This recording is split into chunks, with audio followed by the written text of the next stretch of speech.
Oke, baik. Assalamualaikum warahmatullahi wabarakatuh. Baik, di sini kita akan menjelaskan hasil proyek kita yang dimana judulnya Integrated Flood Early Warning System, Simulation of Water Level Detection and Automated Sluice Gate Control atau sistem peringatan dini banjir terintegrasi, simulasi deteksi level air, dan kontrol otomasi pintu air. Baik, sebelum kita lanjut ke penjelasan, izinkan kami memperkenalkan diri terlebih dahulu. Perkenalkan nama saya Nofri Nainggolan dengan NIM 2024-32056. Saya Nisa Salsabila Firman dengan NIM 2024-32075. Saya Yumna Ferus Nasution 2024-32077.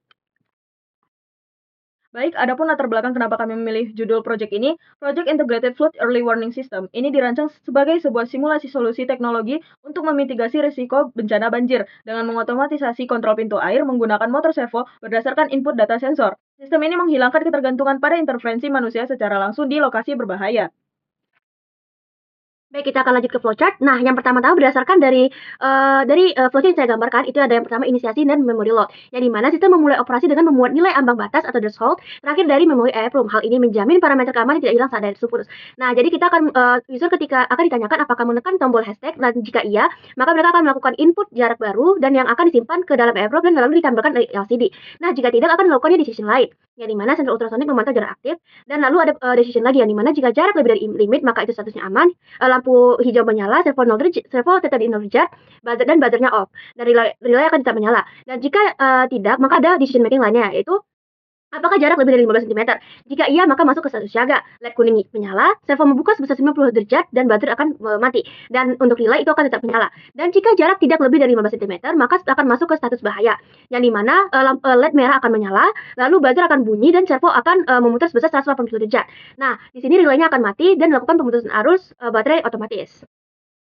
Lalu selanjutnya ada cara kerja sistem simulasi, yang dimana regulasi tegangan. Pada sistem ini kami menggunakan sumber daya eksternal, berupa baterai 9 volt. Tegangan ini kemudian distabilkan lagi melalui IC regulator L7805. Nah, ini bertujuan untuk memberikan suplai daya yang aman bagi komponen beban.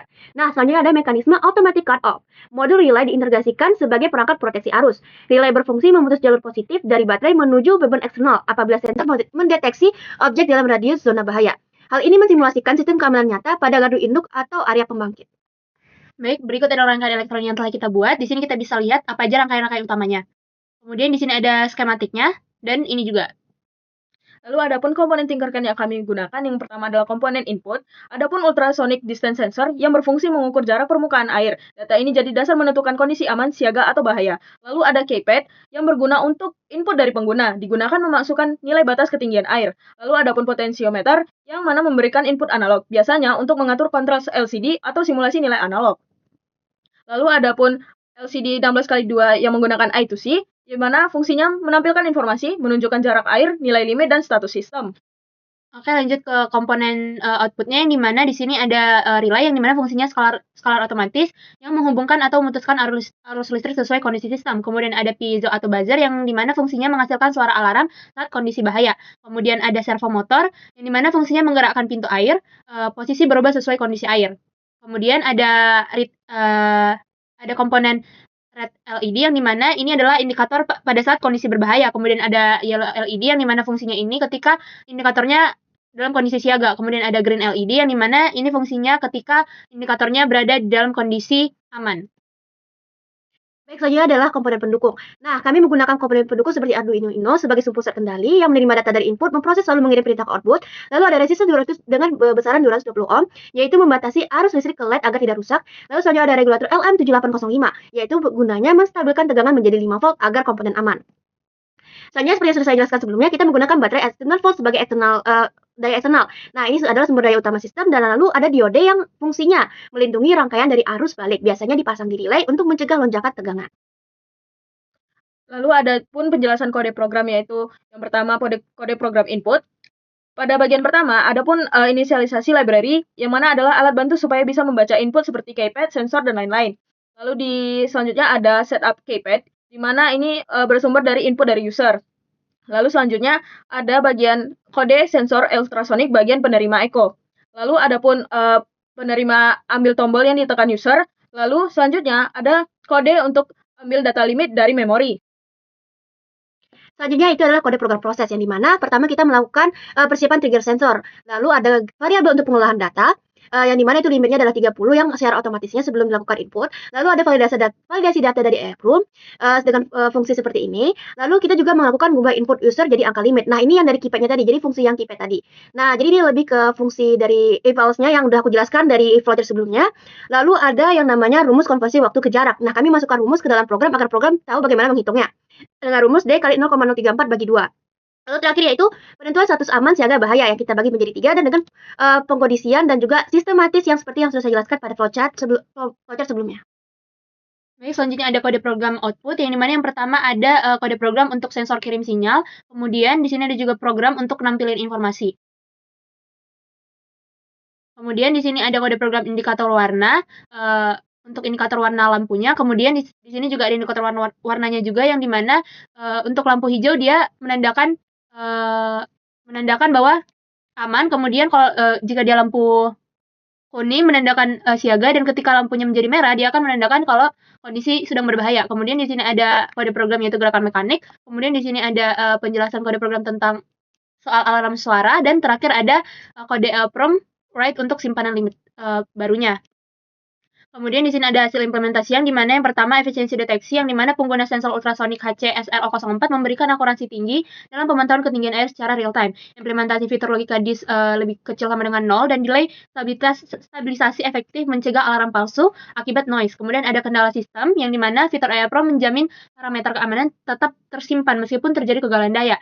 Yang dimana sistem mampu melakukan auto recovery konfigurasi terakhir tanpa perlu kalibrasi ulang saat perangkat menyala kembali. Kemudian ada proteksi kritis kelistrikan yang dimana di sini relay berfungsi sebagai automatic circuit breaker yang memutus arus baterai secara instan pada kondisi sedang berbahaya. Hal ini berhasil mengisolasi aset listrik untuk mencegah short circuit dan kerusakan infrastruktur akibat banjir. Kemudian yang terakhir ada responsivitas akuator yang dimana mekanisme mengkontrol pintu air melalui motor servo bekerja secara proporsional yang dimana ada 0 derajat sebagai aman, 90% sebagai siaga, dan 180% untuk bahaya sesuai zona ancamannya. Kemudian integrasi alarm audiovisual dan atau buzzer and alert memberikan notifikasi yang jelas saat memasuki fase kritis. Baik, selanjutnya kita akan melakukan demonstrasi yang akan saya tunjukkan langsung melalui simulasi di Tinkercad. Baik, kita kan sudah memulai simulasinya, kita akan langsung pergi ke keypadnya. Kita pencet 2 kali bagian hashtag. Maka akan langsung ada set limit. Nah, tadi user langsung bisa melakukan set limit dan lalu di-save dengan fungsi yang bintang. Nah, lalu untuk bagian sini, yang bagian sensornya, nah, jika lebih dari 3 pokoknya jika lebih dari batas limit itu akan aman dan lampu hijaunya bakal hidup, servo akan tetap di 0 derajat dan buzzer akan berhenti, bakal tidak bunyi. Dan jika di siaga yang which is itu di bawah 20,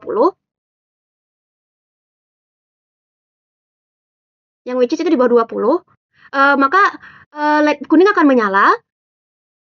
LED kuning akan menyala, servo akan membuka sebesar 90 derajat dan baterai akan tetap mati.